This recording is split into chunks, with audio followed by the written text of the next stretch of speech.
სახელითა მამისაითა და ძისაითა და სულისაწმინდისაითა ჩვენთან არს ღმერთი. სოლომონ ბრძენი ამბობს, არის ჟამი შრომისა, ჟამი დასვენებისა, ჟამი მარხვისა, ჟამი ლოცვისა. ხოლო მოციქული პავლე დღევანდელ წერილში, ეპისტოლეში გალატელთან მიმართ ჩამოთვლის სულის ნაყოფებს. ზმანო ნაყოფი სულისა არს და შემდგომ სიყვარული,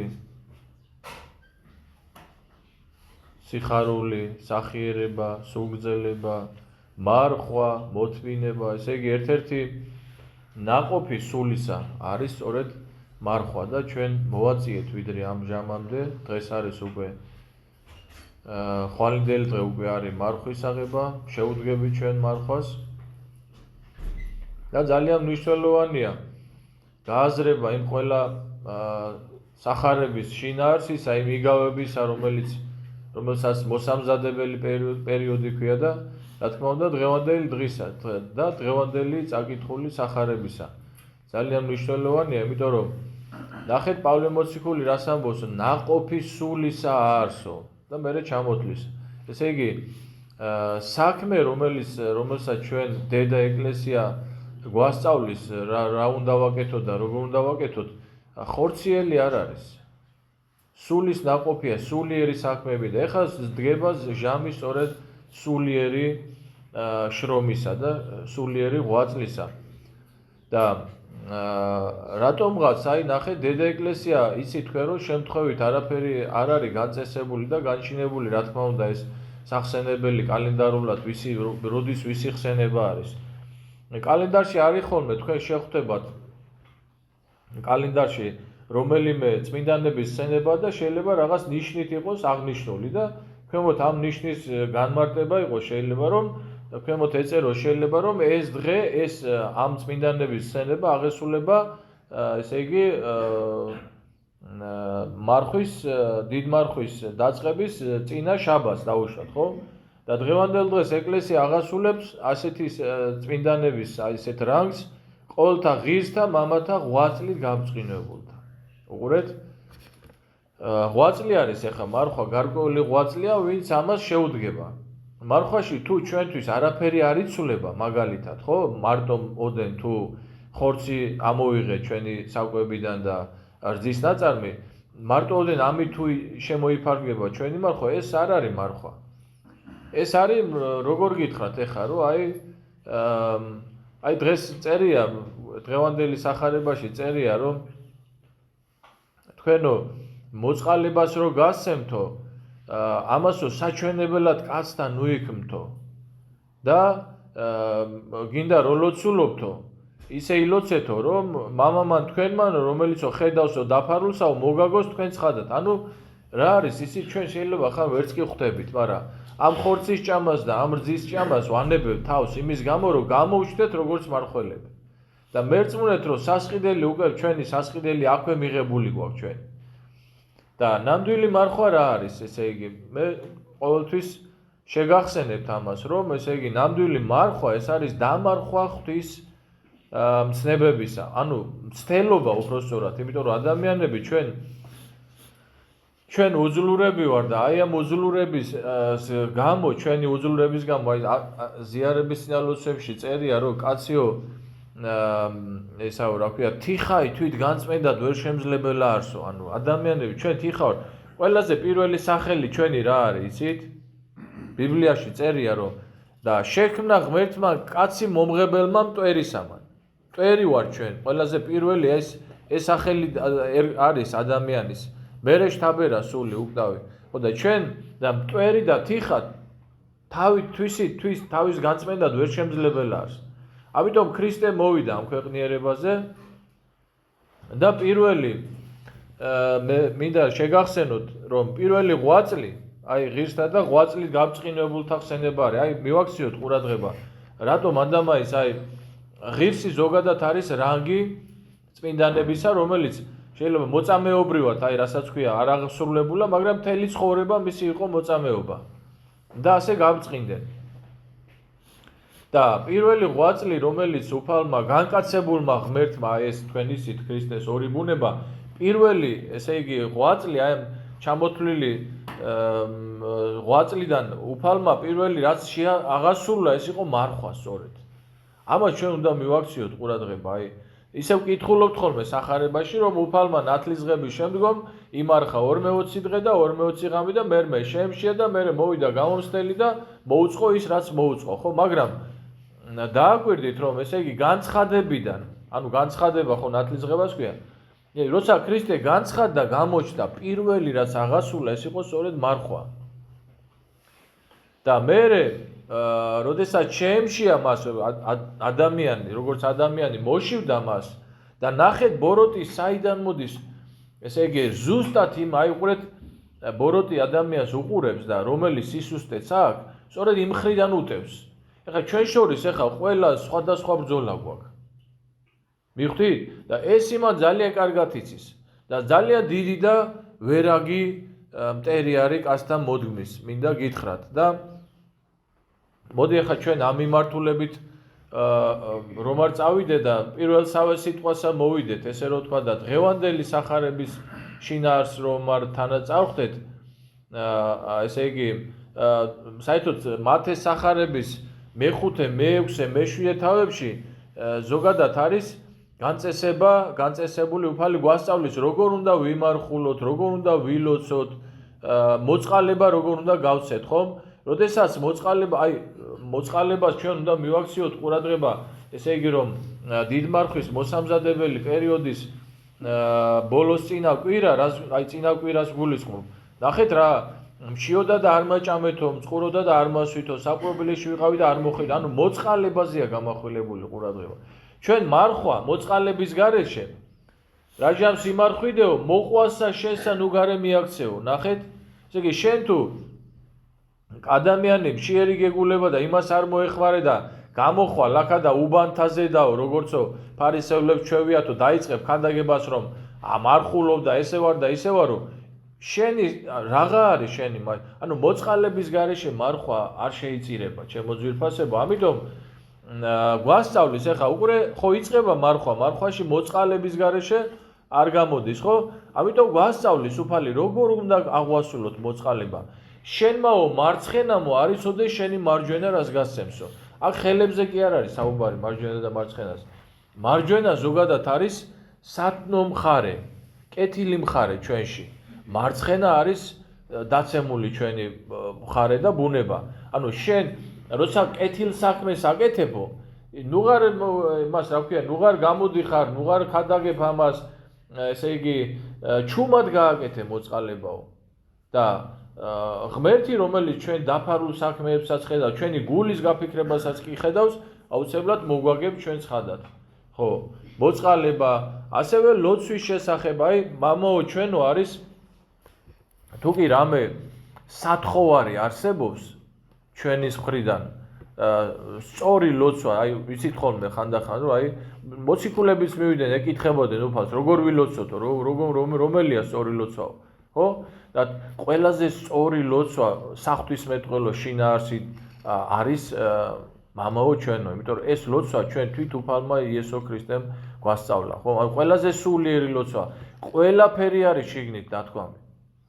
და ეხლა მე მინდა გთხოვო ჩვენ აქ მამაო ჩვენოს განმარტება სხვა გარემოში ქონდა და მე მინდა გთხოვოთ ეხლა რომ აი მამაო ჩვენოს მოიძიოთ აი ამ ლოცვის განმარტება, კიდევ ერთხელ შევახსენოთ ჩვენ თავს, ესე იგი განმარტება აი ამ ლოცვის ეხლა ინტერნეტ სივრცეში მიგიზნდებათ ამაზე ხელი და ნახავთ ამას ყველაფერს. ხო?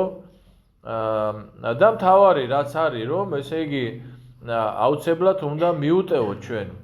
ხვალინდელი დღე არის შენდობის კვირა, იცით თქვენ, ხო? ნახეთ ჩვენ უფლის წინაშე რო წარდგებით, სამსჯავრო იქნება ყოვლად სამართლიანი. და ყველაზე, ესე იგი, ერთადერთი სათხოვარი გვექნება ჩვენ იქ, აი აქ ნახე რამდენი სათხოვარი გვაქვს. აი ჩვენი ამ ხორციელი დასაზღვრლობიდან გამომდინარე ძალიან ბევრ რამეს ვითხოვთ ხოლმე. და ძირითადად თუ დააკვირდებით, ჩვენი ლოცვა არის ჩვენი ხორცის გარშემო მოტრიალებ, ძირითადად თუ დააკვირდებით. მე მაგალითად არ ვარ მასე.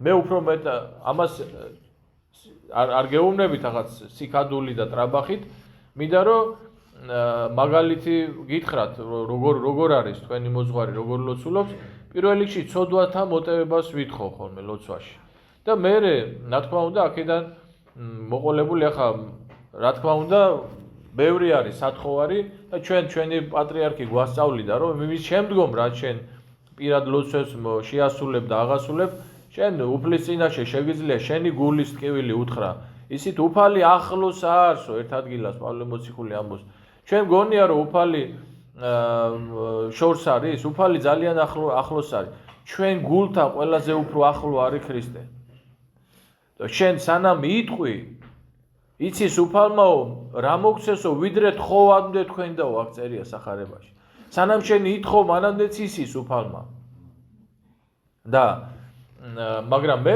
ჩვენ უნდა თხოვოთ და უფლის წინაშე რომ წარდგები ჩვენ რომ გარდავიცვლები და ეს რომ არ ვიცით არავინ როდის იქნება ჩვენი გვექნება მარტო ერთი სათხოვარი ერთი ეს იქნება ის რომ უფალო მომიტევე და უფალი მოგვიტევებს მაგრამ ერთ რამეს ვკითხავს შენ მიუტევე შენ თუ არ მიუტევე ვისთვისაც უნდა მიგეტევებია მაშინ სამჟავროზე ის სახეები ყველანი წარმოდგებიან იქ ვერ მოიტყვებ საყვარელო იქ ვერავინ ვერ მოიტყვებს გამოჩნდებიან ის სახეები რომელსაც შენ ცხოვრებაში უნდა მიგეტევებია და არ მიუტევე და აი მაშინ უკვე სამართლიანი იქნება მჟავრი ჩვენზე ამიტომ ესე იგი აი ეს სახარება იმიტომ არის განჩინებული რომ განსაკუთრებულად მივაქციოთ აი ამ სათნოებებს ყურადღება უნდა ვიღვაწოთ უნდა ვიშრომოთ რომ ეს მარხვა ესე იგი ვნახოთ როგორია სიწმინდის ცხოვრების მადლი გული სულ რო გახარებულია სიწმინდის ცხოვრება ძნელია ჩვენ ვთხოვთ უფალს რომ იყავ ნება შენი ვითარცა ცათაშინა ეგრეცა ქვეყანასაზე და რა არის უფლის ნება ცათაშინა ანუ ანგელოზები როგორ მარადის ადიდებენ უფალს მეტი არც საფიქრალი აქვს არც საქმე არაფერი არ აქვს მარადის ადიდებენ უფალს და ჩვენ ვთხოვთ უფალს რომ მიწაზეც იგივე იყოს ოღონდ ადამიანმა უფალი რითი უნდა ადიდოს მცდელობით იმისა რომ მიცხოვროს მისთვის სათნოდ აი ამას ვითხოვ ხოლმე კიდე ლოცვებში რომ მომეცი ძალა რომ შენთვის სათნოდ ვიცხოვრო და აი ეს მცდელობა იწირება ჩემო ძვირფასებო ბედიც და გამარჯვება ღმერთსა უნდეს მოცა ხვდების ჩვენი მცდელობა არის და როგორ განგვემარჯვება ეხა შენ თუ ეს რაღაცა პატარა რაღაცა შენი წარმატება სათნოებაში ამპარტავნებაში ჩაგაგდებს ხო ამ პარტავნება ყველაზე მეტი საზიზღრობა არის უფლის წინაშე მაშინ შეიძლება რაღაცეები ვერ შეასრულო მაგრამ იმიტომ კი არა რომ შენ რა უფალს არ შეუძლია რომ მოგცეს მადლი იმისა რომ იცხოვრო ისე მაგრამ ის თუ ამ პარტავნებაში ჩაგაგდებს შენ ხო მაშინ ჯობია ესე დამდაბლებული იყო და თავდახრილი იყო და ისე იყო რომ აი რომ მეზვერესავით რომ გულში იცემდე მკერს და თქვა რომ ღმერთო მილხინე ცოდვილს ამ განკითხვის სისაძაგლეზე იყო სწორედ ხაზი გასმული მეზვერის და ფარისევლის კვირიაკეში გესმით აი მე მრავალმხრივ უნდა ვიფიქროთ ჩვენ პირველ რიგში უნდა გვახსოვდეს რომ თამდაბლობის გარეშე არც ერთი სათნოება არ შეიწირება ჩვენი ჯობია თამდაბალი იყო და ცოდვაში იყო რა თქმა უნდა იმას კი არ ვამბობ რომ ცოდვაში იყო ჯობია მეთქი მაგრამ ჯობია თამდაბალი იყო და თუნდაც რაღაცა სისუსტეები ჰქონდეს და ვიდრე რომ შენ რაღაცა ზნეობრივად შეიძლება მაღალი საზომში ცხოვრობდე მაგრამ შენ იყო ამბარტავანი ხო ამას ღვთის წინაშე ყველაზე საძაგელი არის ამბარტავნება ახლა ვინც დღეს ბრძანდებით ეკლესიაში და ხვალ არ იქნებით ეს გავითვალისწინოთ რომ ესე იგი პირველ რიგში ჩვენ უნდა შენდობილი უნდა ვიყოთ ხო და რა თქმა უნდა მე მოძღვარი მქვია ამ ეკლესიის და პირველ რიგში მე უნდა გთხოვოთ შენდობა იმიტომ რომ აი ყოველთვის გეუბნებით ხოლმე აი ამ განმარტება ხა ხვალე უფრო გვექნება ამაზე საუბარი მაგრამ აი ხშირად გაიგონებთ ხოლმე რომ აი მძიმეა მოძღვრის ჯვარი და უღლის ჯვარი მძიმეა მაგრამ რითია მძიმე ჩვენ ყოველდღიურობაში არაფერი სამძიმო არ გვაქვს პირიქით ყველა კარი ღია არის, მით უმეტეს ახლა საქართველოში ვართ, ხო? რა თქმა უნდა, ურწმუნოებიც არიან და 1000 რაღაცა ცილის წავებებს ავრცელებენ და 1000 რაღაცას. მაგრამ რა არის სიმძიმე? სიმძიმე ის არის, რომ ყოველი ადამიანის წინაშე მოვალე ვარ ჩვენ. ყოველი ადამიანის წინაშე, ესე იგი, ყველა ადამიანისთვის შენ უნდა იყო მამა. ყველა, ესე იგი, არა აქვს მნიშვნელობა ის სად არის.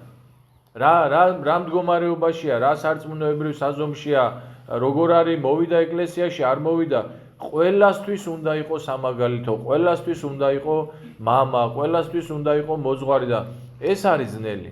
ეს არის ჯვარი, მძიმე ჯვარი, თორე სხვა ქრისტე არაფერს არ გვაკლებს ჩვენ აბსოლუტურად,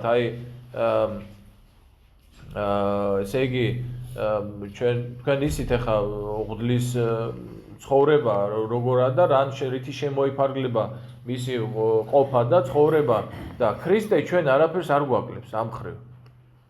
მაგრამ ჩვენ არ უნდა დავაკლოთ მრევლს. ნახეთ რას ეკითხება პეტრე მოციქულს უფალი ესე რომ თქვა წყემს სულ მსახურებას რომ უნდა შევდივი. გიყვარვარო მეო?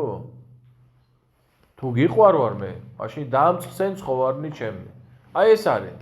რამდენად ჩვენ ქრისტეს სიყვარულს რამდენად ვასრულებთ და რამდენად ვასრულებთ იმ ჩვენ ესე იგი განწესებულ ჯვარს, რომელსაც წყემსის მზრუნველობა ქვია სამწყსოზე. ეს არის და ამ მხრივ რა თქმა უნდა მე ვაღიარებ თქვენ წინაშე ჩემ ნაკლოვანებას,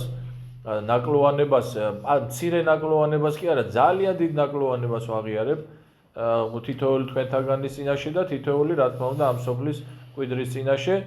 მაგრამ თავსაც არ ვიმართლებ, არასდროს არ გამიმართლებია თავი, არასდროს არ ვიმართლებ, ყველას მინდა რომ შენდობა გთხოვო და შემიდეთ, მომიტევეთ, მე მაგ განზრახვა რომ ღვთისთვის სათნოთ ვიმარხო. განზრახვა მაგ. მაგრამ როგორ შევძლებ ამას, ეს უკვე რა ვიცი, შემეწევა ალბათ უფალი და თქვენს შენდობა მოგცეთ უფალმა, აქ შეიძლება რაღაცა ეკლესიაში რაღაცა მოსული იყოს ადამიანი და შეიძლება რამე ისეთი ვერ წაიღო დაუშვათ, მაგრამ შენდობის გარეშე აქედან არავინ არ წასულა არასოდეს, რაც მე აქ ესე იგი ჩემი მსახურება არის, არ წასულა და არც იქნება კიდევ, იმიტომ რომ ჩვენ ესე გვიბრძანა ქრისტეამ, რომ 37 გზის რომ შესწოდოს მამა და მოვიდეს შენდამი და გითხრას რომ მომიტევე, მიუტევე მას. და თქვენც იცოდეთ, სანამ მარხვა შეუდგებით დაასწარით, ვის თქვენზე ნაწყენია, თუნდაც შენ მართალი ხარ, ხო? შენ თვლი რომ მართალი ხარ. ერთი მართალი იცი თქვენ ვინ არის, ხო? მართალი ის არის, ვის თავის შეცდომას აღიარებს. და შეცდომილები ვართ ყველა ჩვენ. თუნდაც ფიქრობდე რომ მართალი ხარ, დაასწარი შენ, მადლი შენ მიიღე, მიდი და უთხარი, შემინდე საყვარელო, მაპატიე, მე ვარ დამნაშავე, შენ ხო მართალი ხარ შენ და ნუ იფიქრებ იმას რომ ახლა ესე რომ უთხრა ის მართლა იფიქრებს რომ თურმე მართალი ყოფილვარ და ასე შემდგო ესენი ყველაფერი ხრიკებია ბოროტის და შენ მიიღებ მადლს. ამინ.